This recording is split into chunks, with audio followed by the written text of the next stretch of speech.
हमने पूरा ग्राउंड तैयार किया, पूरी पिच तैयार की, और मुझे लगता है कि डॉक्टर जयशंकर आके सेंचुरी मार देंगे।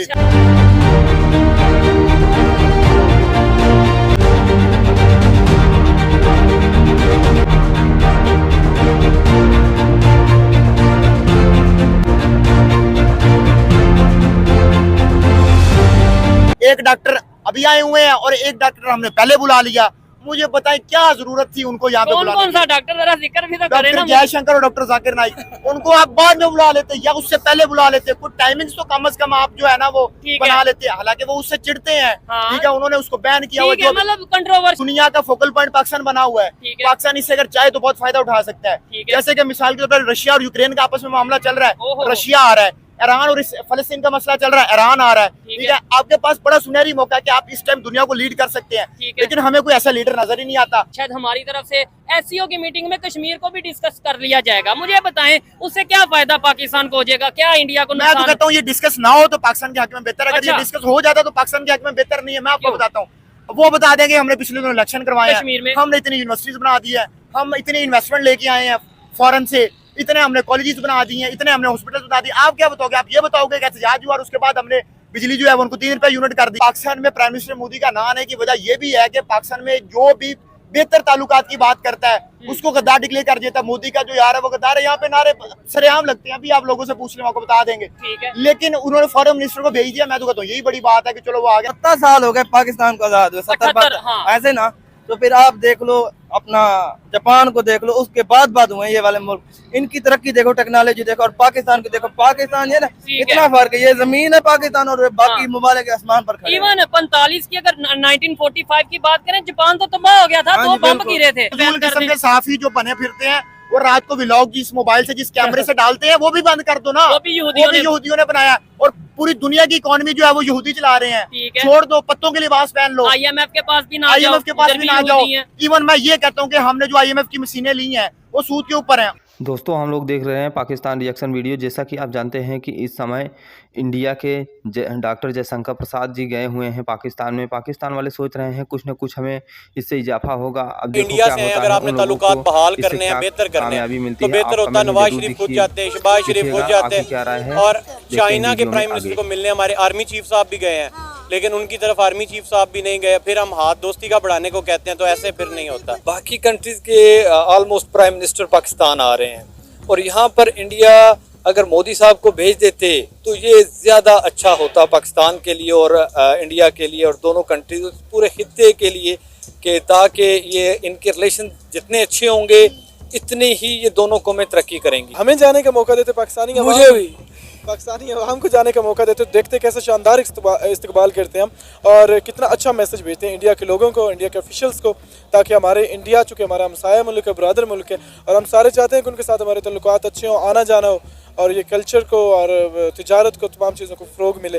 तो एक अच्छा मौका था। तो वार्म वेलकम शायद चाइना के प्राइम मिनिस्टर का हुआ है, उसके अलावा किसी प्राइम मिनिस्टर का वार्म वेलकम नहीं हुआ। वार्म वेलकम में अगर आप एक शहर में लाइटें लगा देते हैं तो वो वार्म वेलकम नहीं होता।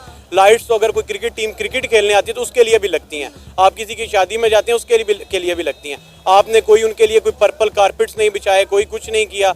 हमारा वो अरशद शरीफ साहब जीत के आए थे, बड़ी अच्छी बात है, बड़ा उन्होंने किया।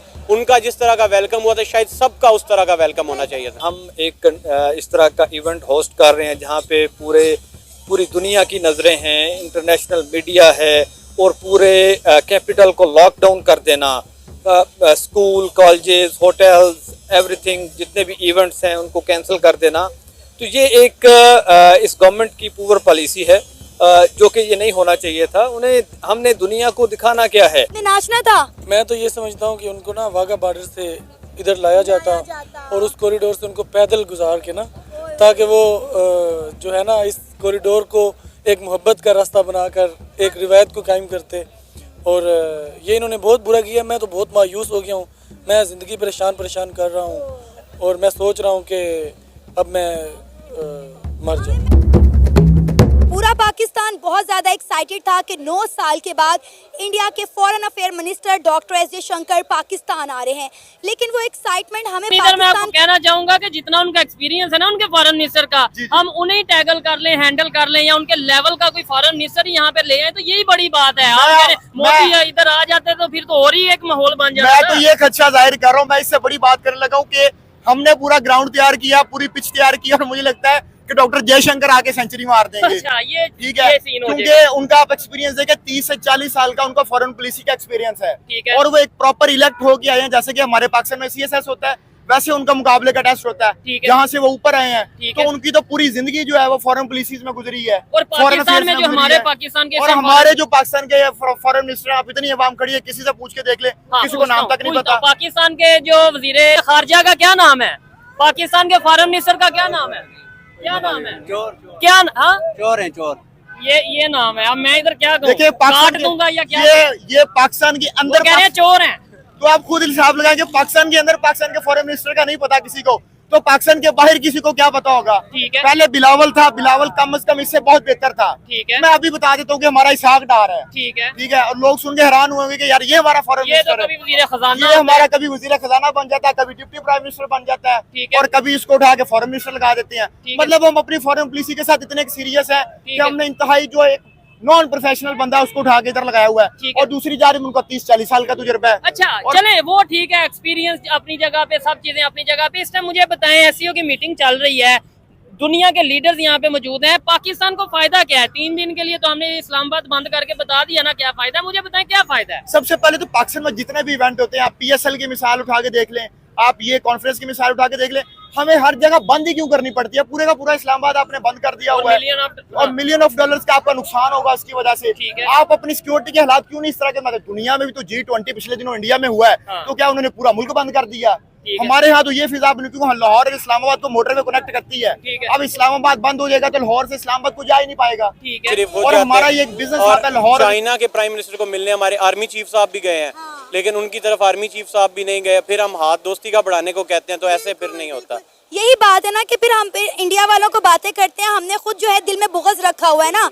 अगर आपका दिल साफ होता, वाकई में उनके साथ ट्रेड बेहतर करना चाहते, ताल्लुकात बेहतर करना चाहते, तो हमारे प्राइम मिनिस्टर को चाहिए था कि खुद वेलकम करते, एक अच्छा जेस्चर चाहता कि भाई देखें प्राइम मिनिस्टर ने जिस तरह बाकी लोगों को वेलकम किया है, वैसे पाकिस्तान के प्राइम मिनिस्टर जो है वो जयशंकर को वेलकम करने हैं। आप भाई गए ही नहीं, दूसरे लोगों को आप भाग भाग के वेलकम कर रहे हैं, लेकिन इंडिया की दफ़ा आप लोग गए ही नहीं। ये पता नहीं अब इनके क्या है, लेकिन सबसे पहले तो ये है कि हमें ये बड़ी खुशी है कि वो आए हैं। उनका आना सबसे पहले बड़ी एजाज़ की बात है, लेकिन वेलकम शायद उतना अच्छा नहीं था जितना वो भी एक्सपेक्ट कर रहे थे, और हम लोग जितने एक्साइटेड थे, पूरी कौम एक्साइटेड थी कि इस्लामाबाद में आए हैं।